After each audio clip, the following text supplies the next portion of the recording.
But the other important news over the weekend was that Reserve Bank of India has come with new guidelines, and according to the guidelines, corporates promoters can increase their stake from the current levels to 25%. There's still no final decision on whether corporates will be allowed to own banks, which means we don't know if government's plan of divesting some of the banks will they hit some kind of an pause button. So let's understand the new Reserve Bank of India guidelines with Tamal Bandopadhyay, author and senior journalist, and you've got Saji Phillips, senior analyst with Axis Securities.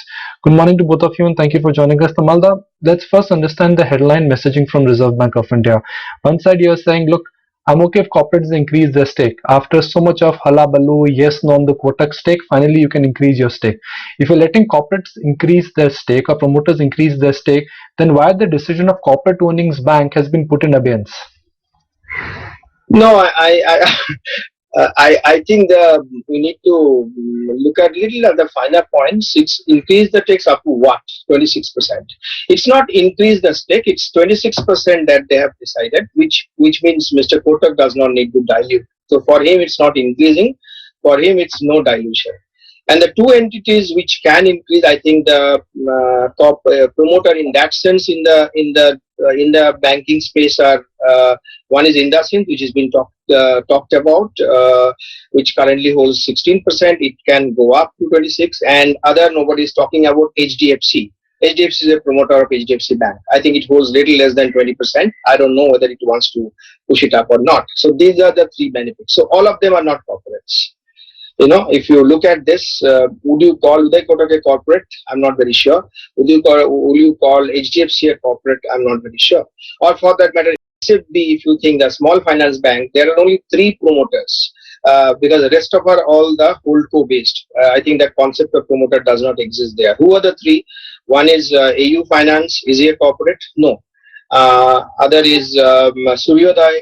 Is he a corporate? No. And a Capital Small Finance Bank also, which was an LAB. So none of them is corporate, they're all individuals. So I think if we say that by allowing the existing promoters, it doesn't, RBI guidelines doesn't talk about promoters, the corporates keeping 26%. It says that promoters can have 26%. I think that's what the confusion comes. It doesn't talk about corporate. So that's the one part of it. The other part of it is keeping mum, and I think nobody expected RBI to come forward so fast to allow large corporate houses. And yet another part, Nikunj, you are not talking about that. One very critical announcement, critical recommendation of the working group paper was allowing large non-banking finance companies with 50,000 crore balance sheet and 10-year track record owned by industrial houses. Now the RBI final whatever the acceptance does not mention that also. So it's not only the large corporations, not only the corporations which want to get into banking, they need to wait. Even the large NBFCs run by industrial houses with 10-year track record, they also need to wait. On both counts, RBI is keeping mark. So that's another part of it. I think we need to do it separately. The privatization of public sector banks, where we have seen the news reports where the government will plan to keep at least 26% for the time being. Now, how do you get? If that is your question, how do you get right kind of investors if you don't allow corporations? I don't think there's a bit of a problem. If the government wants to give up certain rights, 26% also would not come on the way. But under different acts, banking acts, which government enjoys certain rights like appointment of CEO and sacking of CEO, appointment of board, asking them to do certain things. If those rights are given up, I think there will be enough entities who will be willing to come forward and pick up the slack.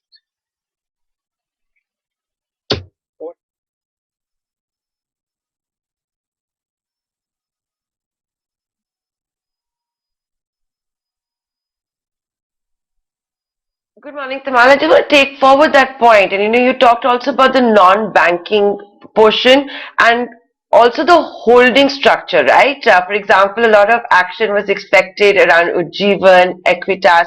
We also don't know what's going to happen with the non-banking business of, let's say, an ICICI or Kotak.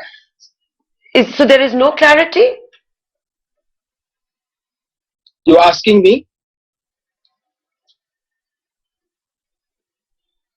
Yes. Yeah, I think on that point there is no clarity, but it has spoken about the scale based regulation of large non banking finance companies. So that's pretty clear that the large non banking finance companies will be under a regulatory scanner much more intensely than what they are now. I will not call it soft touch regulation, but it will be RBI will be far more vigilant on them. But the other part of the bank owned non-banking finance companies, I'm afraid I have not seen much on that. And the whole cost structure is it is said that it's preferable to continue with the whole cost structure. But if you do not have any other business, it's only the bank. Then probably RBI is fine without the whole cost structure.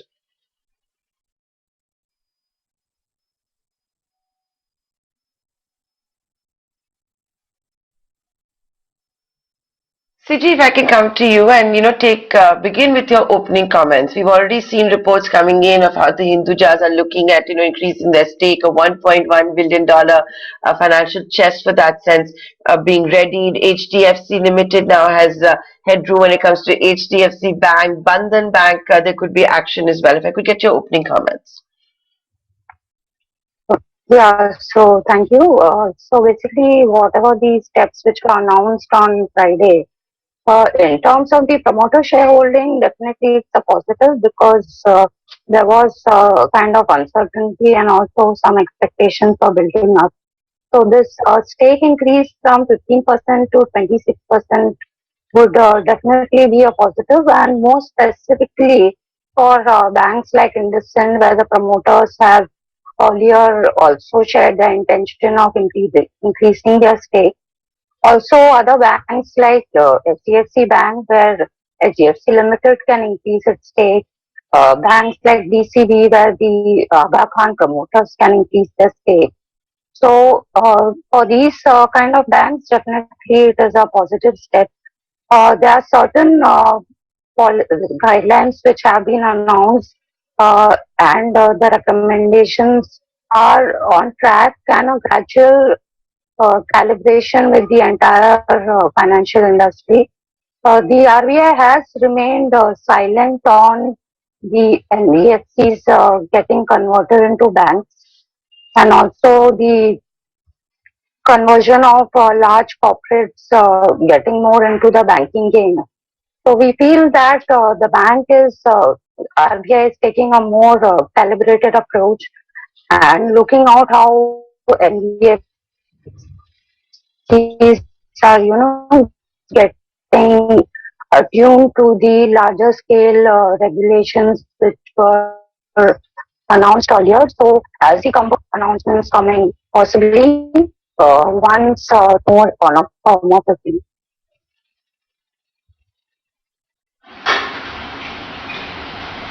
Sure. CJ, just on the point that you're making, RBI clearly is still reluctant on issuing bank licenses to large corporates. To add to that, payment banks also allowed to convert into SFBs, but only after a gap of about almost 5 years. With large numbers of fintechs as well as SFBs now, how do you really view this? And is there a large need clearly to issue more licenses?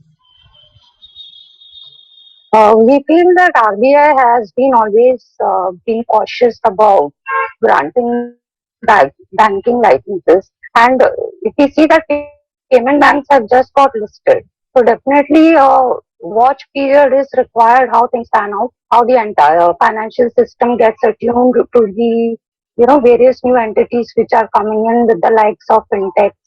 So just a 3-year proposal which was given in the earlier recommendation would be considered a slightly shorter duration compared to a 5-year duration, where one can actually see the gradual working and how it plays out in the financial system. So that would be one of the key reasons why the 5-year period has been kept rather than switching to a lesser 3-year period of regulation.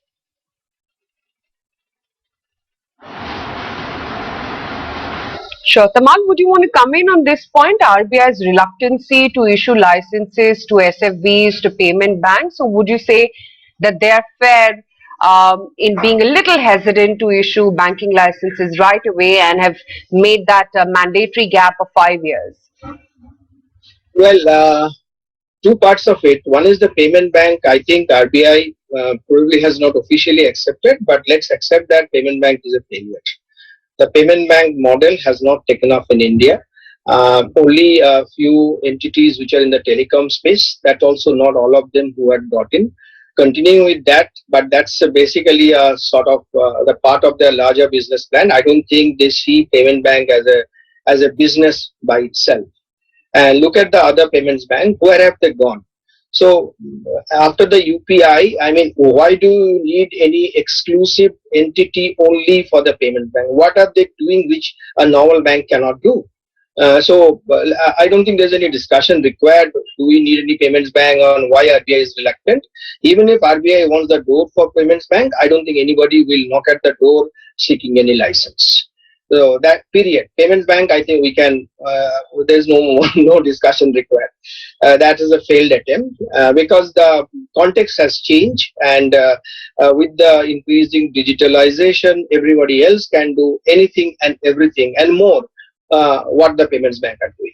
As far as SFB is concerned, why SFB? Even universal banking license, on both the windows are now on tap, and there have been quite a few applications, and at least a few of them are very are interesting entities, and they have interesting business model to offer.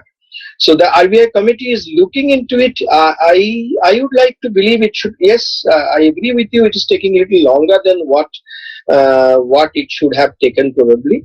And also we need definitely many more banks. But RBI is taking time. But we would like to believe that soon, probably before the end of this fiscal year, which is March 2022, we will see some kind of a few names which RBI would say yes to it. But having said that, even though Reserve Bank of India has not given any license, any fresh license, but in the past 1 year at least, I think 2 SFBs have come. One, the Unity SFB, which is a Centrum BharatPe joint venture, which has taken over PMC Bank. And other, one of the cooperative banks has been converted. As we speak, I think last week Reserve Bank of India cancelled its cooperative bank license because it's now on SFB. So even though the new licenses have not been given, there are at least 2 SFBs that have come in the picture. And finally, you have noticed that Reserve Bank of India has raised the initial capital requirement for SFBs from 200 to 300 crore, and for Universal Bank 2000 crore. But those who have already applied for them it is not applicable. So while we need more banks, and RBI also cognizant about the fact, but I think at the same time RBI needs stronger entities to get into the banking space, because the capex will be much higher now. Apart from branches and other things, you also need to spend heavily, not only in physical infrastructure but digital space, for technology. So which is why I think those who are the fence sitters, at least I am aware few entities, NBFCs, which would have gone for SFBs, now they will think about twice, because now they need 1.5 times more capital than it was till now. So that's the long and short answer to your question.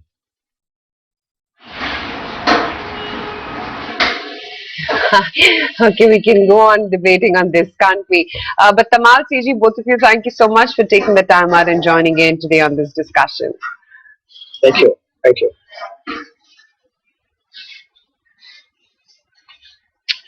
Okay, let's move on.